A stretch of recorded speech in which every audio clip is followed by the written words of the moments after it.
사람은 자신이 감당하기 어려운 시련을 마주하면 멘탈, 정신력이 먼저 무너지게 됩니다. 호랑이 굴에만 들어가도 정신만 차리면 살 수 있다는 옛말이 있듯이 정신을 차리면 살 수 있지만 그 상황에서 제정신을 차리는 것이 얼마나 어려운지 욥의 모습을 보면서 깨닫게 되는데요.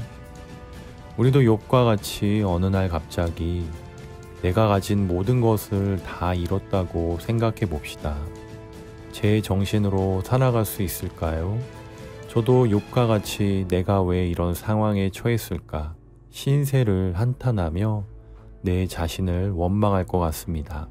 욥이 축복의 모델처럼 살다가 불행의 모델처럼 모든 것을 상실하고 건강마저 잃어버립니다.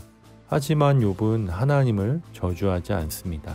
하나의 피조물로서 자신은 하나님께서 주시는 것은 무엇이든 받아들이는 것이 옳다고 믿었기 때문입니다. 하지만 그것은 그의 생각에서 나온 반응이었습니다. 그의 생각과는 달리 그의 마음에서는 하나님을 향한 분노가 먹구름처럼 형성되어 있었습니다. 처음에는 그의 이성이 그의 감정을 다스렸지만 악성 피부병으로 인해 심신이 쇠약해지면서 감정이 그를 압도합니다. 평안하고 건강하게 사는 동안에는 상상도 하지 못했던 악한 감정이 하나님을 향해 솟구칩니다. 욥은 그 감정을 드러내지 않기 위해 억눌렀을 것입니다. 하지만 그 감정을 억누를수록 더욱 강해지는 것이 분노입니다. 결국 그는 입을 열어 그의 속마음을 드러내게 되는데요. 욥은 하나님께서 자신의 상황을 너무나 가혹하게 대하고 계신다는 생각으로 힘들어합니다.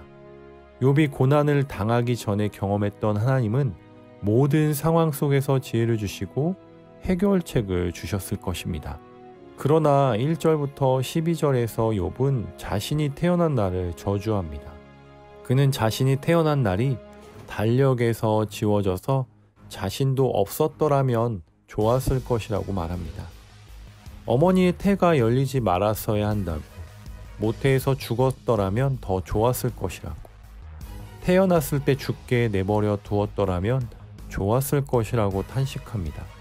그랬더라면 지금 겪는 고난을 겪지 않아도 되었을 것이기 때문입니다. 13절에서 19절까지에서 욥은 죽음의 상태를 그리워합니다. 죽음의 세계에서는 누구도 차별이 없습니다. 더 이상의 활동도 없고 그래서 고통도 없습니다. 모두가 평화를 누리고 자유를 누리는 곳입니다. 그는 지금 당하고 있는 고통을 끝내고 죽음의 세계로 가기를 원합니다. 20절부터 26절까지는 극한의 고통 중에서 계속 생을 이어가야 하는 또 다른 고통을 표현합니다. 하나님을 알지 못했더라면 그는 하나님을 저주하고 자신도 저주하며 스스로 생을 끝냈을 것입니다. 하지만 그는 생명의 주인은 하나님이심을 믿습니다. 그렇기에 그분이 생명을 가져가기까지는 살아내야 한다는 것을 알고 있습니다. 죽고 싶어도 죽지 못하는 심정을 욥은 이렇게 표현합니다. 23절 말씀입니다.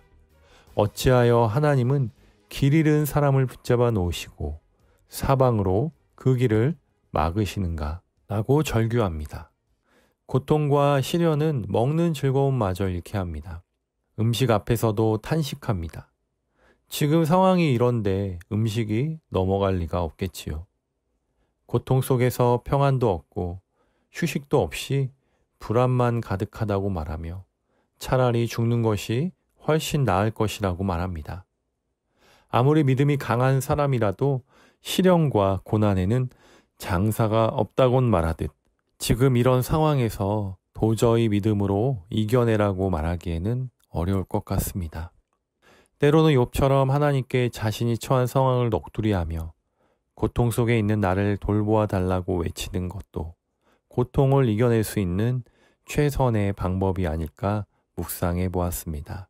모든 재산을 잃어버리고 10명의 자녀가 죽었고 건강까지 잃어버린 상황 속에서 어떤 위로도 위로가 될 수는 없지만 하나님께서 욥의 부르짖음을 들으시고 후에 응답하여 주셨듯이 혹시 나도 고통 속에 있다면 나를 나보다 더 잘하시는 하나님께서 나를 돌보아 주실 것을 믿고 그 믿음으로 살아가는 우리 청년들이 다 되시기를 소망합니다.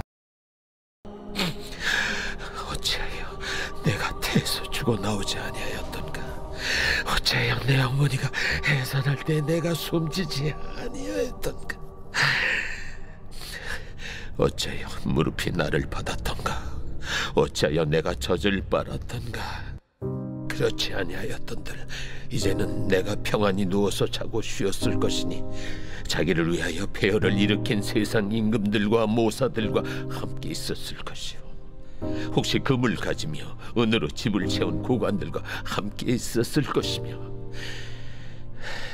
또는 낙태되어 땅에 묻힌 아이처럼 나는 존재하지 않았겠고 빛을 보지 못한 아이들 같았을 것이다.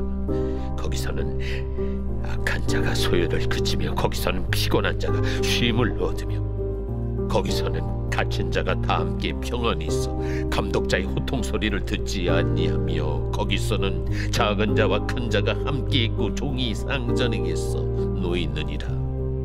어찌하여 고난당하는 자에게 빛을 주셨으며 마음이 아픈 자에게 생명을 주셨는고? 이러한 자는 죽기를 바라도 오지 아니하니 땅을 파고 숨긴 보배를 찾음보다 죽음을 구하는 것을 더하 무덤을 찾아 얻으면 심히 기뻐하고 즐거워하나니, 하나님에게 둘러싸여 길이 아득한 사람에게 어찌하여 빛을 주셨는고? 나는 음식 앞에서도 탄식이 나며 내가 앓는 소리는 물이 쏟아지는 소리 같구나. 내가 두려워하는 그것이 내게 임하고 내가 무서워하는 그것이 내 몸에 미쳤구나.